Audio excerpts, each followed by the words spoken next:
Let's go to Green Bay, Indy. A lot of line movement throughout the week, Sam. I saw it get to 4, Green Bay as a 4-point dog midweek. And now we're sitting 2.5. Some are posting 3.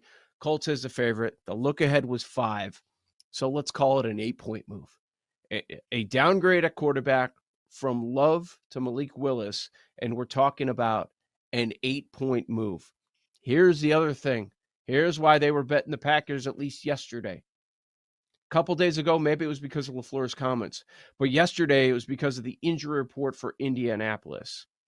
Defensive line, Kwity Paye, not practicing. DeForest Buckner, not practicing. Safety, Julian Blackmon, not practicing for this soft Colts defense. At least that's how they looked against the Texans. Not a lot of trust out there for Gus Bradley's unit. I keep looking at these reports from LaFleur, and he just, I don't know what it is. He will not commit to Malik Willis being the starter.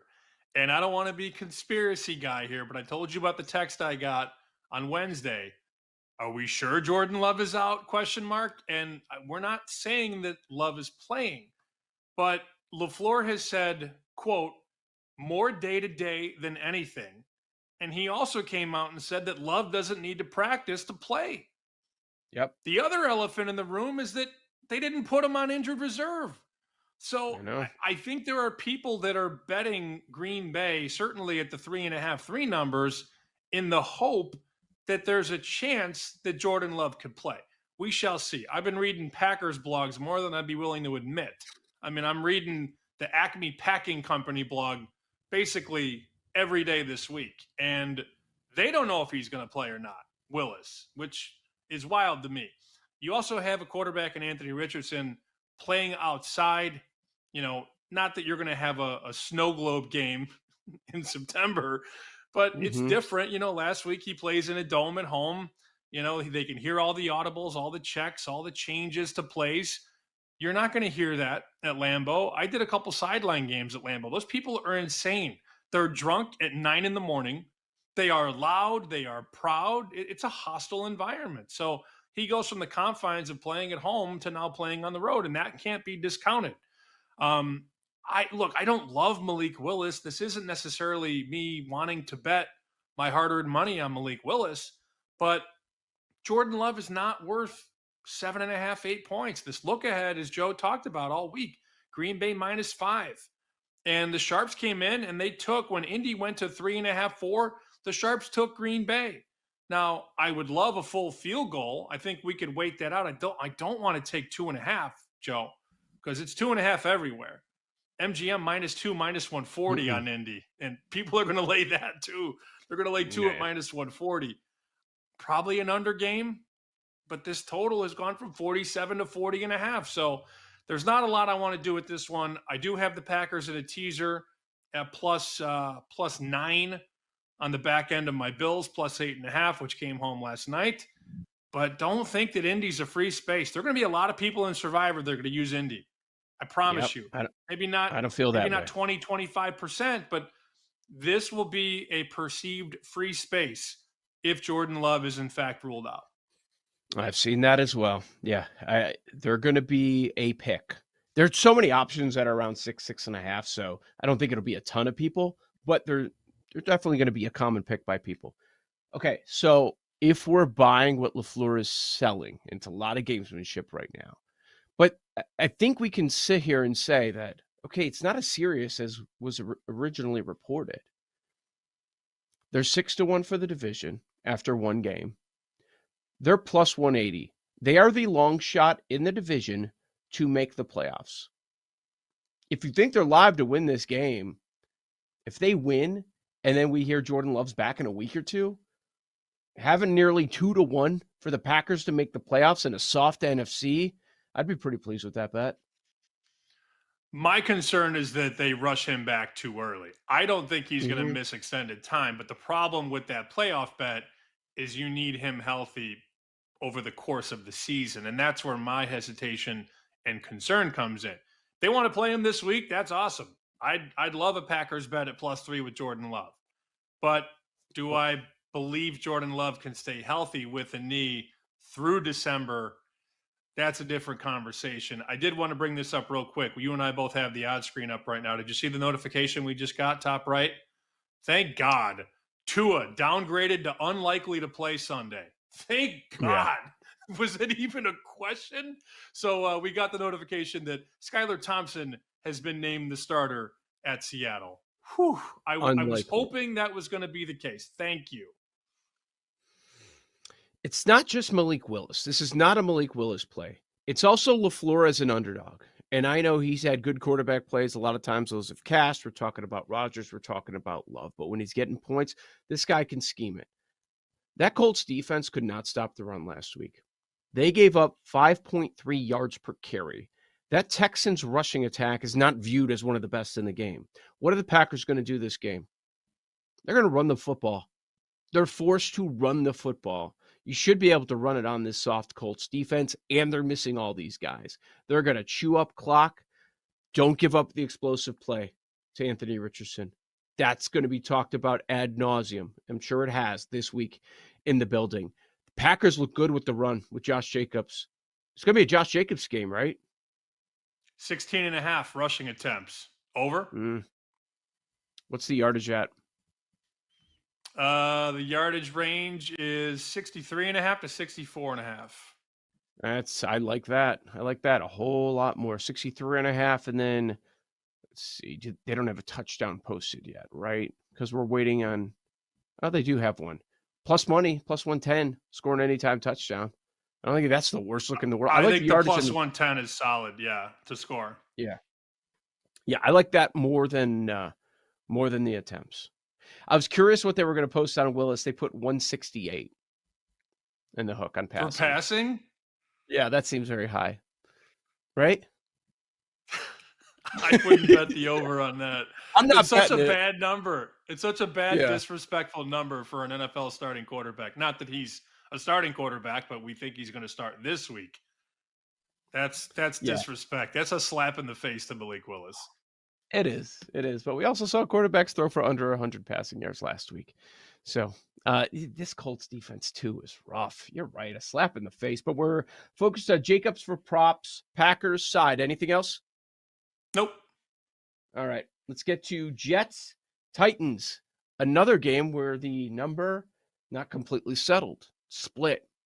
Jets, road favorite, 3.5, 4. Total of 41.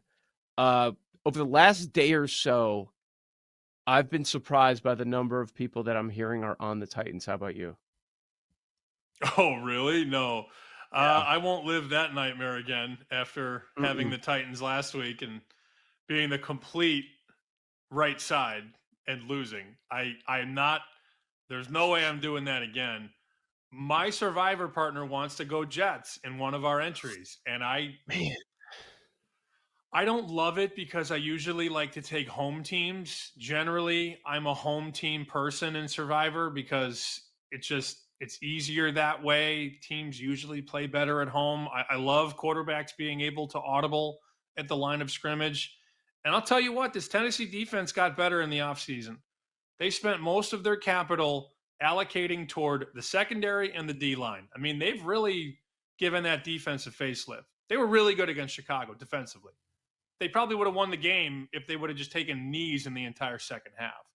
This total has come down. Open 43 and a half. It's 41 now.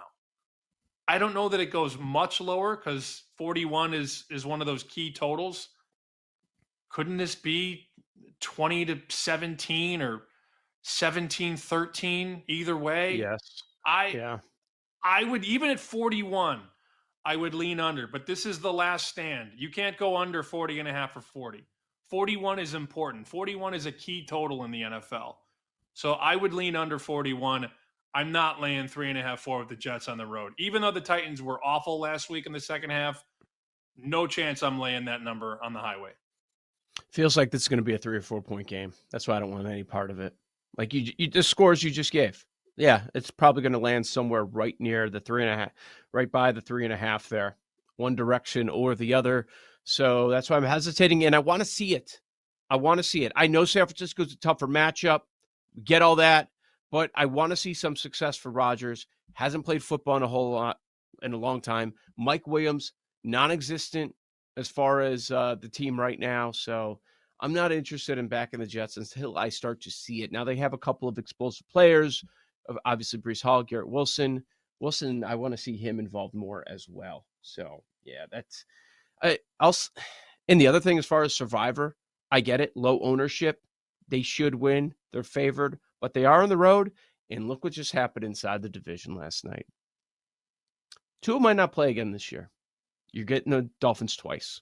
You might get Skylar Thompson twice. So I'd rather use the Jets in one of those spots, even though you're going to have to wait until later in the season. But there is that possibility where he just doesn't play at all. So we're not all that interested in this one. How about San Francisco, Minnesota? 5.5, total of 46 in the hook.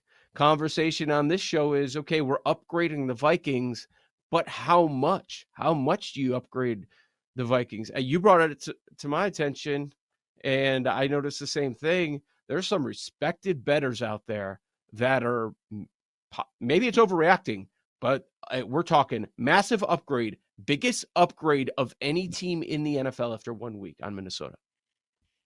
Definitely an overreaction, but it doesn't mean that it can't be true. And you and I and Paul Aspen, we're all in this Chicago media pick 5 contest. And I put those picks in usually Thursday night because I'm by myself. When I do the bigger contests, I have some partners. I have Minnesota as part of my 5.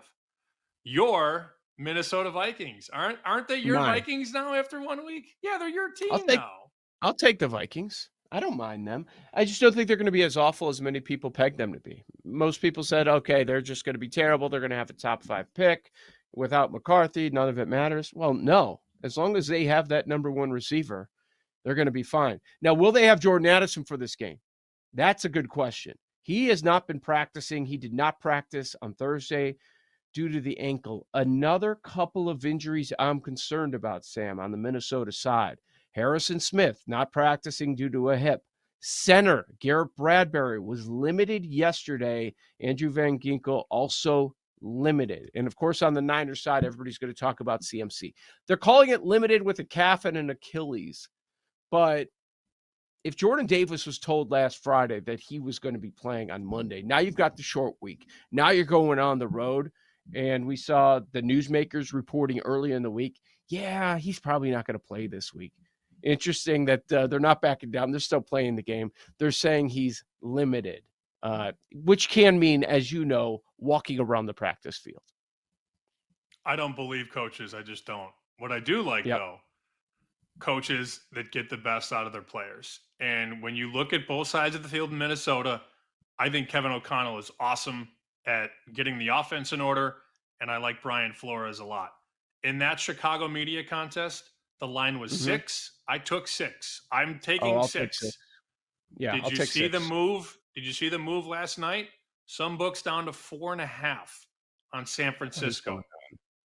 Why? It's coming down. There's a couple 4.5s. We're mostly 5. BetMGM 5.5, but this was 6 basically everywhere, and those 6s are long gone on Minnesota.